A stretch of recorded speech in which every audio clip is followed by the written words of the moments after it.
वाह, क्या आईपीओ है। आशा मैम, आईपीओ मार्केट तो अभी भी लगातार तेजी में है और आई नो कि आपके पास अभी भी बहुत लोड होगा काम को लेकर, क्योंकि आईपीओ चल ही रहे हैं, ऐसा नहीं कि खत्म हो गए हैं। पहले मैं शुरू करूंगा मैम शांति गोल्ड के आईपीओ के साथ। आज लिस्ट हुआ ये और करीब करीब 16% प्रीमियम पर ये लिस्ट हुआ है, मतलब चल रहा है।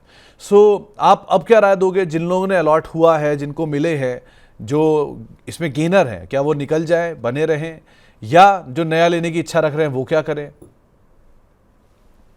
बिल्कुल, देखिए सबसे पहले तो सुमित जी, हमने जितने भी अभी तक लिस्ट हुए, मैंने इंडीक्यूब पे मना किया था, if you remember, wait and watch, जी उसकी मैम। लिस्टिंग डाउन हुई। फिर हमने ब्रिगेड होटल के लिए भी वेट एंड वॉच कैटेगरी रखी थी, महंगा लग रहा था, उसकी भी लिस्टिंग डाउन हुई। शांति में मैं पॉजिटिव थी, यहाँ तक भी बात हुई थी कि इसका पैसा आ जाएगा जब तक कि बाकी आईपीओस क्लोज होंगे, तो इसलिए उसमें भी लगाने की सलाह दी, तो उसमें भी यहाँ पे अच्छा रिटर्न हमें देखने को मिला।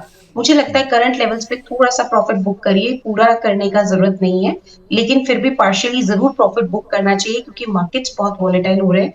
तो मैं नहीं चाहती हूँ कि जो भी यहाँ पे मुनाफा हो रहा है वो रह नहीं जाए हाथ से, इसलिए पार्शियली बिल्कुल इसमें मुनाफा वसूल करने की यहाँ पे सलाह रहेगी। बाकी मुझे ऐसा लगता है कि जिस लेवल तक ये काउंटर जा सकता है, क्योंकि आज की लिस्टिंग तो इसकी काफी बढ़िया हुई है, अभी ये तकरीबन 230 के आसपास चल रहा है। मुझे लगता है एक बार 250 से लेके 270 तक जाने की पूरी क्षमता है इस काउंटर में, लेकिन इसका मतलब ये नहीं कि ये तुरंत चला जाएगा, हो सकता है कुछ समय भी ले, इसलिए पार्शियली प्रॉफिट जरूर बुक करें इस काउंटर।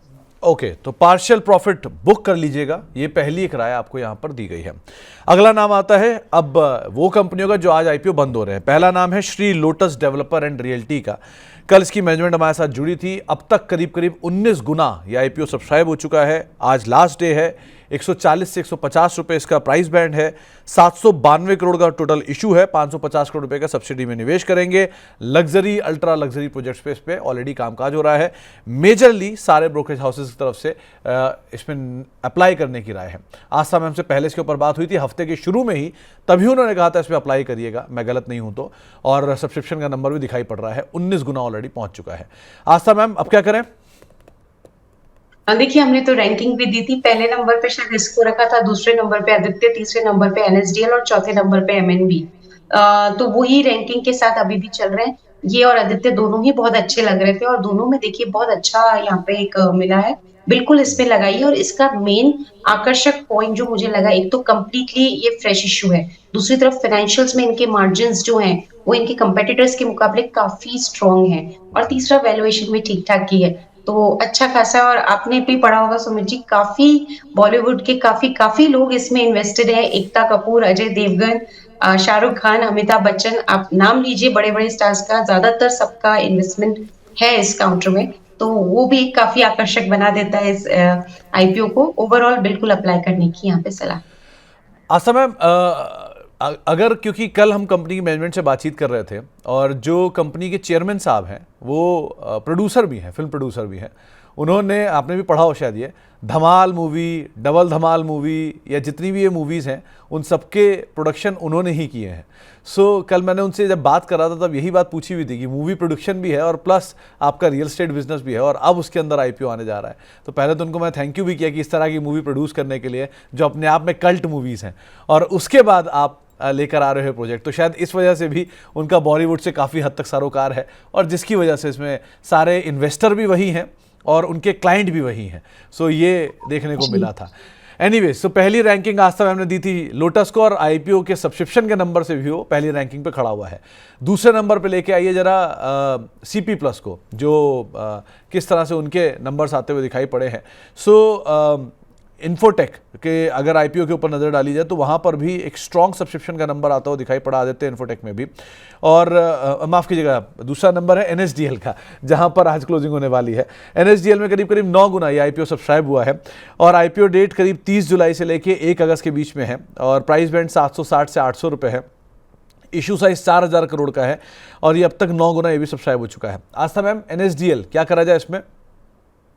बिल्कुल, इसमें भी हमने मंडे को ही बोल दिया था देखिए कि लगाना है, और इसको हमने तीसरे नंबर पे रखा था, लोटस, आदित्य, इन्फोटेक, और तीसरे नंबर पे एनएसडीएल था, और देखिए सब्सक्रिप्शन मेरे हिसाब से उसी हिसाब से आ रहा है।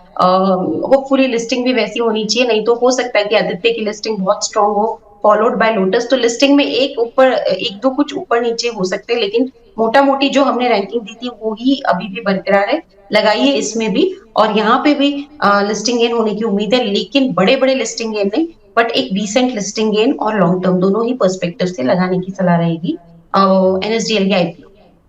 ओके मैम, एक और नाम जो है वो है एमएनबी इंजीनियरिंग का। इसका भी आईपीओ का आज लास्ट डे है और नंबर यहाँ भी अच्छे हैं, करीब करीब 9.25 गुना ये भी सब्सक्राइब हो चुका है अब तक। और आईपीओ आज बंद होने वाला है और जो प्राइस बैंड रखा गया है उसके हिसाब से देखा जाए तो कंपनी 366 से 385 रुपये पर शेयर का प्राइस बैंड है। सो इशू साइज 650 करोड़ रुपए। यहाँ क्या किया जाए? देखिए ये भी मुझे काउंटर अच्छा लगा था, क्योंकि इनका दो डिवीजन है, एक तो प्री इंजीनियर्ड बिल्डिंग जो प्रोडक्ट्स है उसमें है, और दूसरा प्रोफ्लेक्स है। तो ये जो रूफिंग सिस्टम बनाते हैं स्पेशली प्रोफ्लेक्स वाली, उसमें मार्जिन्स बहुत बढ़िया है, और वो इनका काफी प्रोडक्ट मार्केट में काफी ज्यादा जाना माना प्रोडक्ट है, और फाइनेंशियल्स भी यहाँ पे ठीक थे।